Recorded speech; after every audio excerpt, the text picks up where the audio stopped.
Hello again, this is Game Hunter, and this is the second part of my guiding you through Phobos base entry. Last time we looked through I'm Too Young to Die, Hey Not Too Rough, Hurt Me Plenty, and Ultraviolence. In this section I will continue through Ultraviolence and move on to Nightmare. The reason for me showing Ultraviolence again is that I want you to realize that the runs can be very different depending on what your luck is, essentially. So, using the edge path as always. Deal with the first enemy, and we have a sergeant to deal with outside. So we'll try to perform the 1-2. Already missed. He used his med pack, so no luck there. However, we did pick up his shotgun, so we can use it to our heart's delight.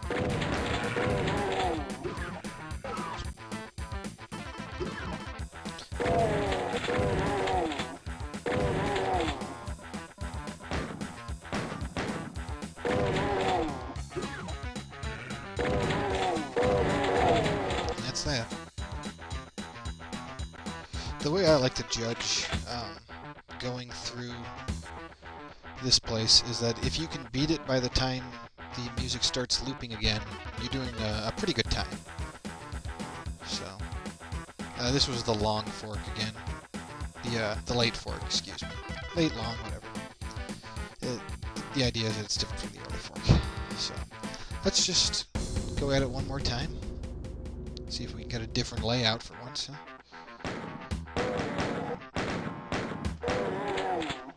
I would venture that this is actually the same layout. 1-2 failed on him.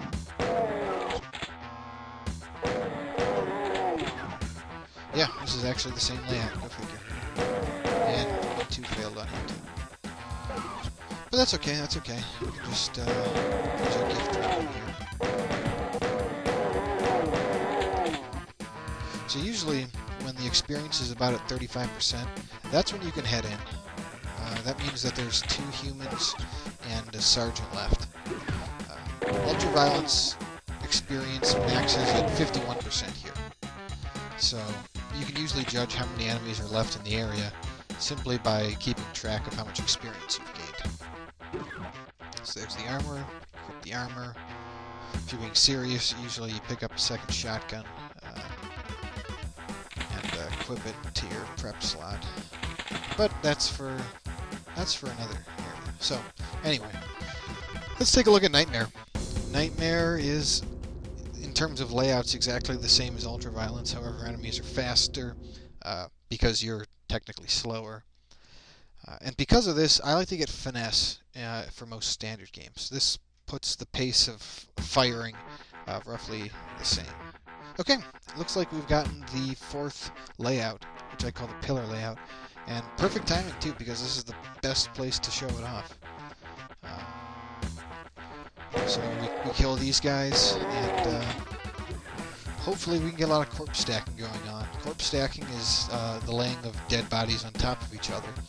This game can only handle 1 corpse per tile, so if the enemies respawn, which they do in Nightmare, only the corpse that was last placed on that tile will end up respawning, which effectively removes all the other corpses before it.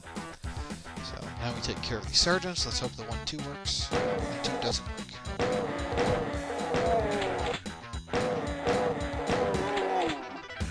Okay, sergeant number 2. And he is heavily wounded. Let's see if our 1-2 works. 1-2 does not work. It's a shame. Sometimes it does, sometimes it doesn't. That's just the way that the chips fall. I think that's a saying anyway. Well, anyway, let's just finish up here.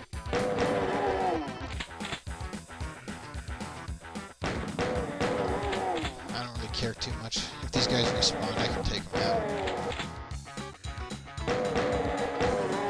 Sometimes they go down in 2, sometimes they go down in 3. It's really luck of the draw there. Let's take care of the last one. Nightmare, when you've killed every enemy, has 62%. So if you're killing anything else, it's a respawn. So this was kind of meh. we didn't get any of the med packs, and we got hurt a decent amount. But that's why we do it over and over again, just to refine the skill and hopefully get a good run. So, let's try it out again. Okay, it looks like we got castle set up because we reached the walls so quickly. Let's kill this guy. Let's take an aim shot. And unfortunately, he died on the door, so we're gonna have to... Okay, heavily wounded. Aim shot works. Wounded. Excellent. So both of those worked out. We've taken some significant damage already, unfortunately, from the respawn there.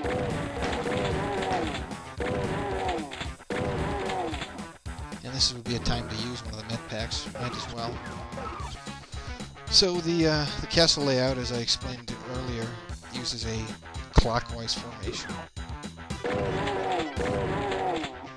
There's only one enemy left.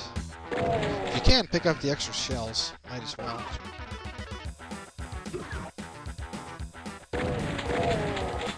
And there we've got our 62%, so we leave that. And this wasn't too bad. For Nightmare, I would go with this run. We still have an extra med pack.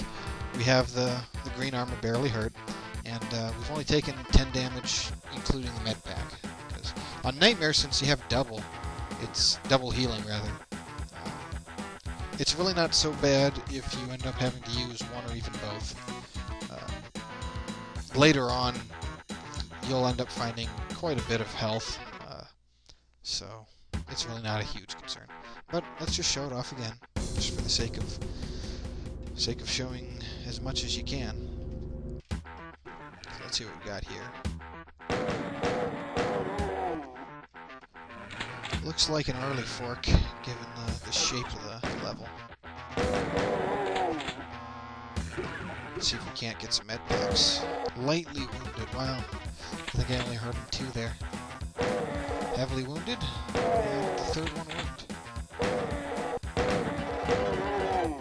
He picked up the other med pack.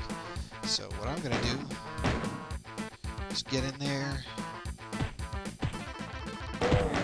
Melee, they barely hurt at all. Unfortunately, I'm not going to be able to reach the shotgun, so I'll just turn running off. Wounded. Excellent. Okay, so I got both of them. Apply some corner shooting. If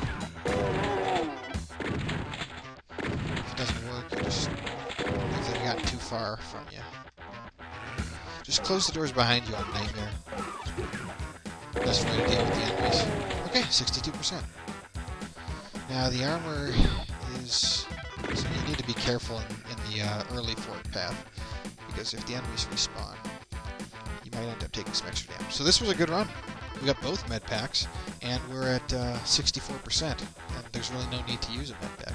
So this is definitely a run to keep. And depending on what I'm doing, I would get rid of my ammo here, just so I don't have to worry about it.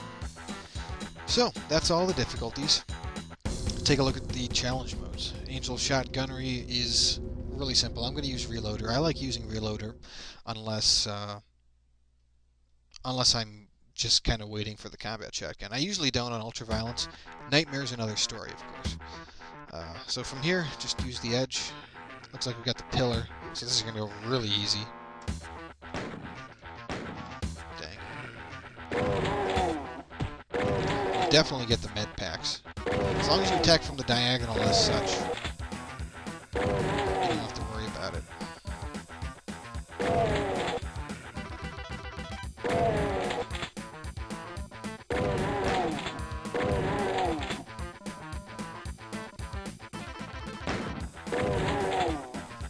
And that worked out. I mean, I didn't take no damage, but I got all the med packs. Armor was only picked up once.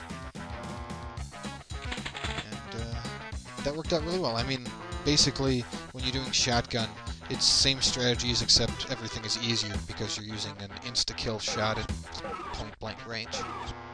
You don't have to worry about the 1-2. All you do is you get close, you turn on running if you have to avoid a former human fighter. So that's real simple.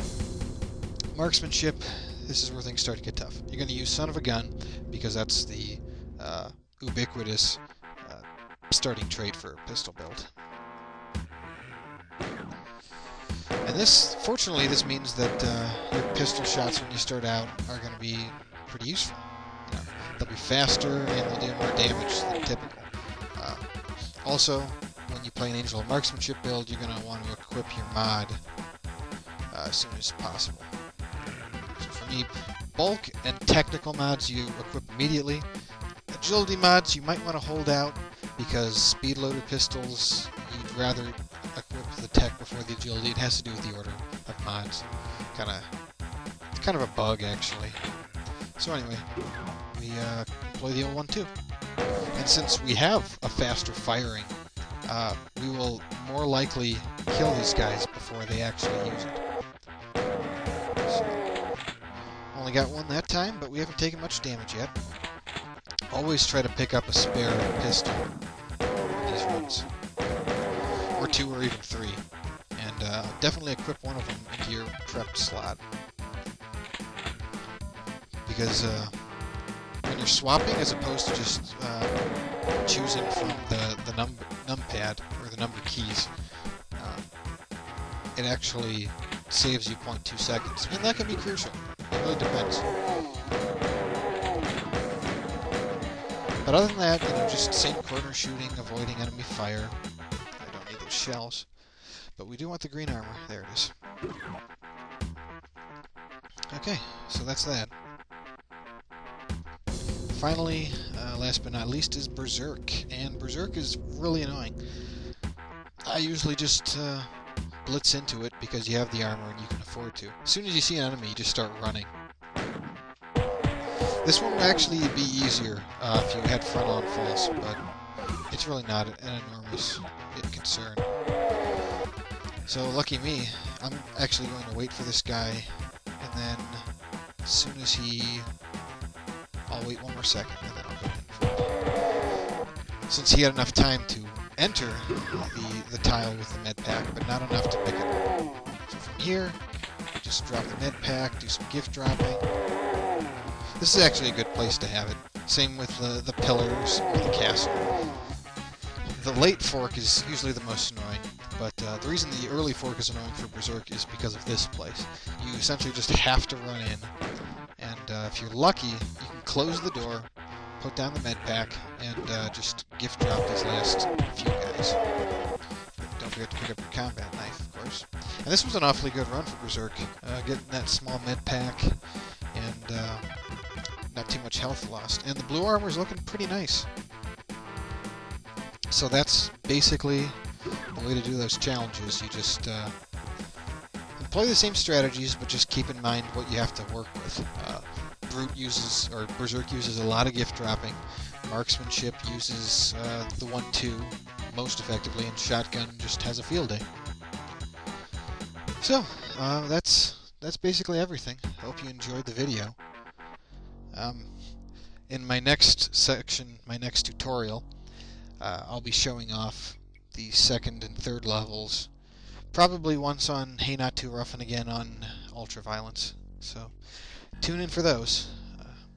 Thanks for watching, and I'll see you next time.